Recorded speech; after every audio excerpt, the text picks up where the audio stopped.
sex work is not easy. Sometimes you go with the client. When the client is supposed to pay you, the client will tell you, who told you to sell this stinking thing? Pussy is not for sale, it's for free. And then maybe when you talk, the client will start hitting you. Just because you're scared, you won't even do anything. And there's no way that you can go and report. If you go to the police station to report, they will arrest you.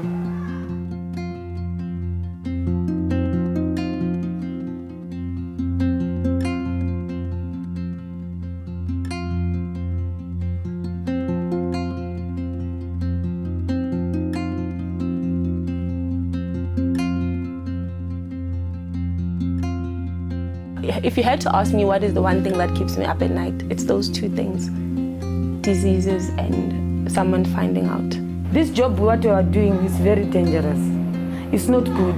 And me, I don't like it, but you know, I don't have money. 11% of street-day sex workers were raped by a policeman in the last 6 months, which is just mind-boggling. There is no security for the sex workers, because even a sex worker is being beaten by a client, even the security, they don't mind. What they want is their money. While there's excitement, there's risk. And we need to make sure that we work with our sex workers and with our organizations that support sex workers to make sure that HIV prevention is high on the agenda. People are coming here to watch soccer, but when they're here, they're going to want to drink. And when they're here, they're going to go looking for female company and distraction. Most girls are now starting to join sex work, and even younger girls. What is actual work and what do people do? Because we have severe unemployment in this country. So instead of actually criticizing it, why not rather teach people, if this is what you're going to do it safely? Here, people here in South Africa, they don't care about AIDS, you understand? There is AIDS these days. Said, me, I can't die with AIDS. You can tell him that me, I've got AIDS. He just laughed. He said, me, I want to without condom. I would rather work here than on the streets because there will be more gangsters on the streets. There's always that faith and hope. Honestly, I can't start a day not having prayed, knowing what I'm going to do.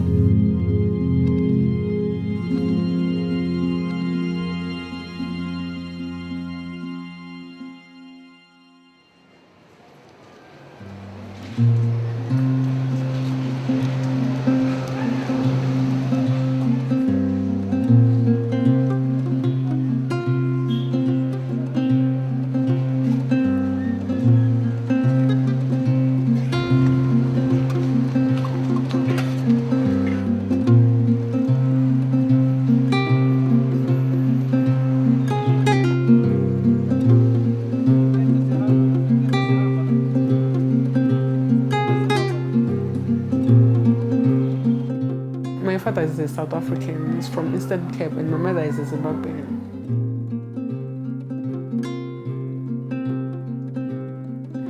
I was staying with my grandmother in Zimbabwe, and then my mother passed away in 1989, so I was schooling in Zimbabwe. There was no money for me to go further with my education. So I had no other means. Like winter is coming, this house will be, it will be very cold. When it's cold, I put on the heater. I switch on the heater, I warm myself, go inside the blanket, I warm myself again, drink tea, I warm myself again. I do everything that makes me warm. If there's my client who's feeling cold, I warm him. This is my first daughter, Anthea. She's doing grade 7. This is my second daughter, Molly. It's this one. She was graduating last year in December. And this is my last born, this one. Okay. He's a colored. Yeah. I'm 31 years.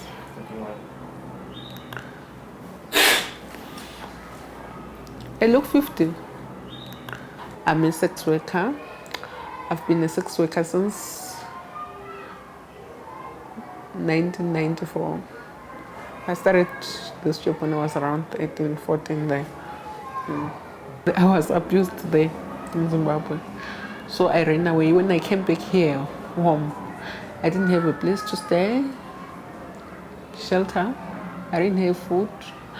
I had no one because my father's family, like when my father passed away, his family started fighting, you know this thing, when he passed away, his family took everything from my mother.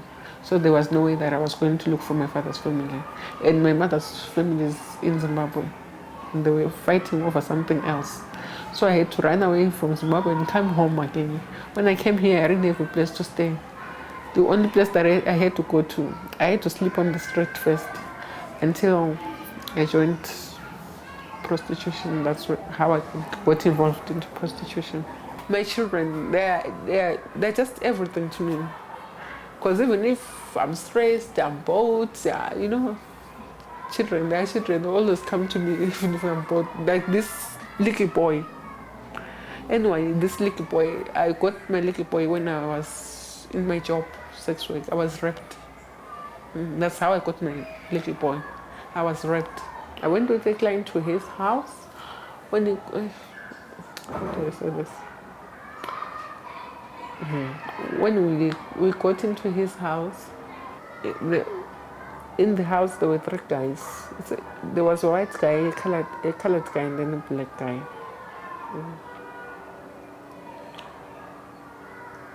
So when those guys raped me, because I went with the white man. I didn't go with this colored one or the black one. The black one is the one who took me home. And the colored one raped me and they stabbed me. I was stabbed on my thigh and they hit me with something, sharp object on my head because that guy say I'm very rude and stubborn. They wanted me to use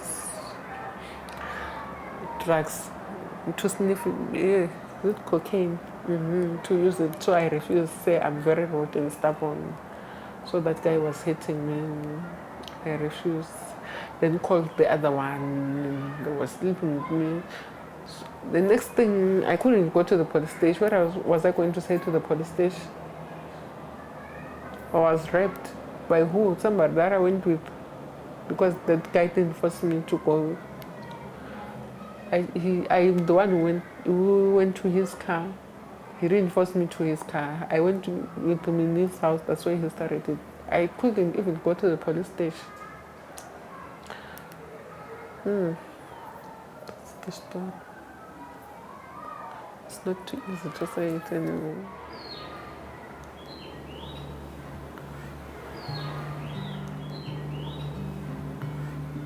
Some sex workers say that they landed up being sex workers because of their circumstances. They had no other choice. They didn't see any other choice in their lives. I'll use an example of a Zimbabwean woman who came to South Africa to find more opportunities, landed up having to stay at Park Station, which is the railway and bus station, for a couple of nights, and another woman introduced her to the potential that sex work might have for her to make some money. My name is Saliwi. I'm from Zimbabwe. I came here, first time I came here in South Africa, 2006. My firstborn, she's 18 years. The second born is 13 years. I used to come with lotions to selling here. I get it in Zambia. So the Metro Police, they used to chasing us. So one day I fell down. Then I said, what can I do? They take all my goods. And I start this sex worker. There's someone, my friend, showed me here. So I came here, I stay here about 3 months. At the 4th month, I start this work. It was a New Year's Eve. We were in the bar. There's a man who take me. A nice guy, handsome one, said, I like you, dread lady, let's go, what. I come with him here. He said, give me my money. He said, I will give you. He started to fuck me. I saw him starting to put off the condom. Me, I said, why you want to put me without a condom? He said, me, I'm not going to pay you. Like, no problem. let's go, but me, I'll go and tell what the security. Me, I take the keys. I wearing my short. I start to walk to go to the door. He just come and grab me like this. He didn't hit me, that man. He was just touching my eyes, like he was want to take it off my eyes. It was attempted murder. Just because I got tears of blood, you understand? And now I've got a problem with my eyes. I think in the public consciousness, mostly sex work is equated with fear. Fear with HIV transmission, fear about loose morals, and I think this has become more concentrated during the World Cup period with the concentration on South Africa and especially the media concentration on it. People have grappled more with the issue of sex work, which I think is a very important aspect, but they've not necessarily looked at sex work from a human rights perspective. And I think this is what we're trying to inject into the public discourse, is thinking about sex work as a type of work in which all the normal human rights need to apply. I'm not a prostitute, I work, but I'm speaking on their behalf. They're also human beings, they also need the money. I don't want them on the street or whatever. During World Cup, they should get arrested, and that's all. Simple as that. I think prostitution is not something which is bad, because that's how people make a living in their life. See? So for what it's worth, let it be. I think it's the worst thing that can happen to the country because of the diseases that are going around all over, and I think it's very bad for our children. 3/4 of the sex workers, they are mothers. 3/4 of them, they are mothers. They've got kids at home to support. That's why they stick to this job. If they didn't get any job, they stick to this job because their family wants to feed, and some they're breadwinners. My daughter yesterday, she came here. She was taking grocery. She looked there. Outside there's a poster for stripping show. Said stripping show? What is stripping show for? Then I talked to my sister. She was called my sister. I said, here. Some people they do strip show. Some people they what? I was shy. You know. I was shy. I was very shy to know that I'm staying here. Well, I would say we have quite a diversity of different types of people that come in here. You would have locals that live around in the surrounding areas, be flats and stuff like that, the houses around here. Then we also have people that travel from quite far from the townships, as far as Vereniging. Some of them come from Mpumalanga to come and spend the weekend here. And don't forget, we don't only book rooms to girls. We also have a few students that live here, that pay their rent, and we also have people that just come through and pass through on a daily basis, on a weekend basis, you know. So we have a lot of those type of clientele that come in. And these are basically people that come from wherever they come from, they just want a break from whatever they do and want something different in the line of entertainment.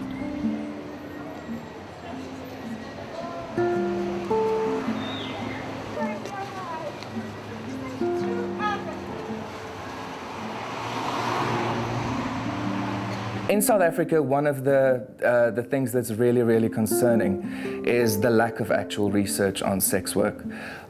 We know very, very little about exactly how many sex workers there are out there. And this makes it very difficult for us to program proper interventions or targeted interventions to reduce risk and harm to sex workers in this country. So what we want to do is to improve the research agenda, especially during the World Cup. We want to make sure that we know what kind of activities they're engaging in, the risk of these activities, to what level do they increase the risk for sex workers, has the demand increased significantly during the World Cup. This is kind of the research that we want to do for the World Cup specifically, but also beyond that. Exactly how many sex workers do we have in this country? What kind of public health services do we need to implement beyond the World Cup to make sure that we reduce the risk to HIV infection? I've been a motivational speaker. I speak about my status. I discovered that I was HIV positive in 1999. I had to be. So the doctor suggested that I have an HIV test. And I went for a test, the results came out positive. Or it's the way I am, the way I take things. Don't take things the same, that's the way I am. I didn't care, I just told myself, maybe it's just like headache, and I didn't care. I'm HIV positive, you want to fuck me, and you are very young. How many children have you got? He said, I've got nothing. Get me, I've got 3 already. So me, if I fuck you without a condom, you are going to die, my friend. They don't believe that. Every day, from Monday to Friday, in the morning, we at the clinic. Sex workers from different brothels, they come here. And services that we provide is we treat sexually transmitted infection. We test for HIV, we counsel, we prick them, we do post-counseling. Those that have a CD4 count of less than 200, we refer them to the nearest VCT site, whereby they're going to start their ARVs. We do pap smears. Those with abnormal pap smear, we refer them to the Johannesburg Hospital, whereby they get help there. We offer family planning services as well. So normally Monday to Friday in the morning up to at least 11, 11:30, they come here on all the brothels. And then from 12:30, we take our backpacks. We have 2 nurses, so we have 2 backpacks. We've got a linen. Some brothels, they don't have curtains, it's just open, there's no privacy, so we use this as a curtain. And then we've got all the STI drugs. Compartment for drugs, compartment for the syringes and the needles, more drugs, gloves, everything that we need, we get in this bag. We use this for sharps, but we've got smaller ones that we take to the brothels. All our needles go in there. And then we've got another red biohazard bag whereby we use all the cotton wools with blood, anything with blood, we throw it in there and then we bring it back to the clinic. Beginning of the month, I do a roster like this with all the brothels and the dates. Other days we go to 2 brothels, other days we go to 1, depending how busy it is. And then on Fridays, we go to the street-based sex workers with a mobile van, whereby we go and we park and they come to the van to get all the services that we offer here at the clinic.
After he left, I went into the bathroom, showered. I was crying the whole time.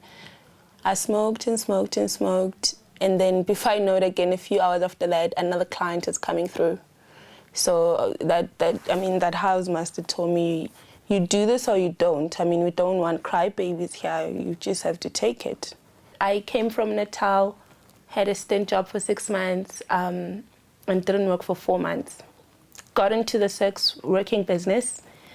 And after 3 months, I had a lot of money that I didn't know. Okay, I would send some home, and mostly furniture for the flat. Since I'm getting a boob job, I'll be paying 36,000, which is almost equivalent to what the house cost me. A bit crazy, but it's for the World Cup. I need boobs for my World Cup. I don't rent out to families because, I mean, people talk. Why is she never here? Things like that. I avoid such things. So my 2 single guys, one is actually a cop. one of my tenants is a cop. They normally come pick him up here, but he doesn't know what I do. He just pays his rent. I get 2 days off, right? I come home, I know I'm gonna be with my boyfriend, and I mean, obviously he's gonna want to have sex with me. And I don't know, but somehow I think guys know if you've been with someone else before, they sleep with you. And what we basically do, we use brown paper, the one you use to cover books, the stationary brown paper, to use it as a pad. You put it on top of your underwear, wear that the whole day, 12 hours maximum. What it basically does, even when you take it out, it drains whatever, condoms have like that moisty Vaseline-like thing. You can see it on the brown paper when you're done using it. It just cleans you. It cleans whatever is there. And then we use, most of us use Joko tea. We boil it to bath that area, your private area. So when you bath with it around that area, it kind of shrinks your vagina. And then that's when you can go home. Your boyfriend won't even tell you've been having sex all day, all night, wherever you are. Initially, my boyfriend and I were using protection. We got tested together, and now we're not. I am on contraceptives. I'm on the loop, actually. I know it's only him that I'm not using protection with, but I know I am putting him at risk with, the kind of work that I do, although I'm using protection. So it's selfish in that regard. It's not nice.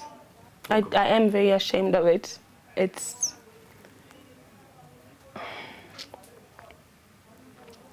not nice to do what I do. Trust me, it's not. And like I say, if there was any other way, for me right now there isn't. I just got tired years back, like looking for jobs all the time, having to borrow money to go to an interview after interview, waiting to see who's gonna buy bread. I want to be a role model for my son of the knowledge that he has of me is exactly how I want to keep things. I don't think there's a need for him to know of the dirty side of what I do. That I don't think that's like any parent's wish for their child to know that they're sex workers. It's not the most glamorous thing in the world. I know I do what I do to contribute towards a better future for him. The clients always trigger your downside. And I sit alone, I feel depressed. You think of suicide. You think of drugs. Why don't I do that and not care? But I know there's a whole lot of important things in my life. I've got my son, I've got my house, I've got family, I've got my studies. You just have to keep lifting yourself up.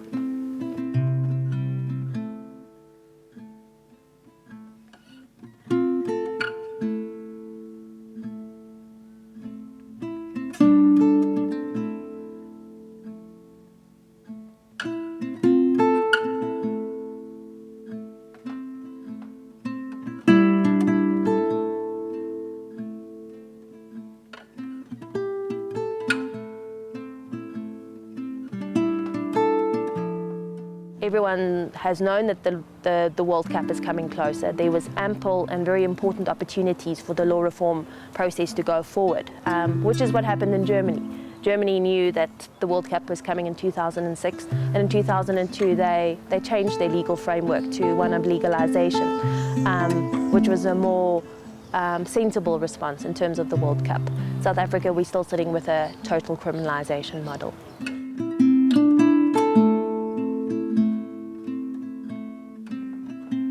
We are fighting hard for this sex work to be accepted as a work, so that even a police abuses you, the law will know how to charge that policeman.